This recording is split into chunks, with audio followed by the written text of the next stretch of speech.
Our theme for 2024 is radical resilience. And during the first quarter of 2024, we will jump into the deep end of the radical resilience pool. Our theme will be engaging with a world on fire.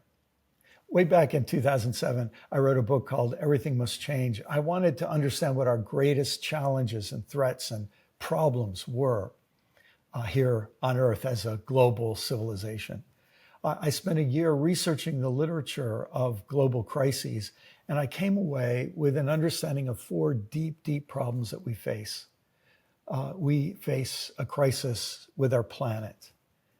We're literally destroying our life support system, disrupting our climate, destroying our oceans, depleting our soil, polluting everything, committing ecocide against the whole web of life. Second, we have a crisis of poverty and unequal distribution of wealth and power, concentrating more and more wealth and power among a tiny minority of people. That leads to a third problem, a crisis of peace. We know we're in trouble, so what do? We disseminate more and more weapons of increasing kill power, and we set on fire all of our divisions, racial, economic, religious, social, gender-related, all the rest. A crisis of the planet, poverty, peace, and then the fourth is religion, because all too often our religious communities are remaining on the sidelines. As Thomas Merton said, they're guilty bystanders, selling people an evacuation plan rather than helping them participate in a transformation plan. So in our first quarter of 2024, our team here at CAC has chosen the theme of engaging with a world on fire.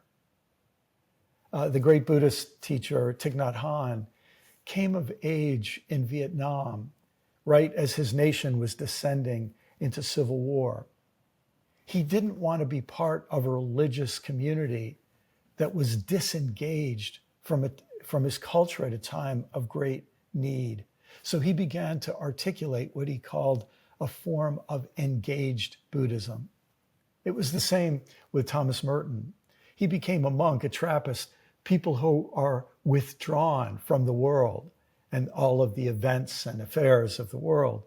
But the same man who wrote the new Seeds of Contemplation also wrote a book called The Seeds of Destruction, because he felt he wanted a form of engaged contemplative Christian faith.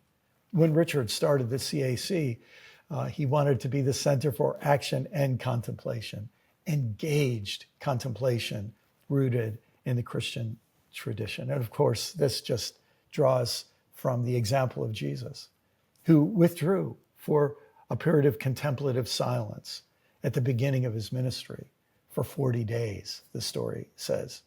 But then, of course, he came and got engaged with the struggles and challenges of his people in his time.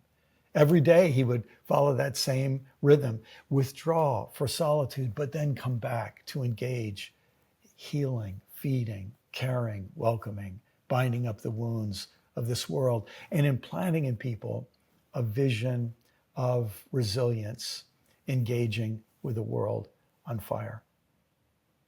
That will be our goal in the first quarter of 2024.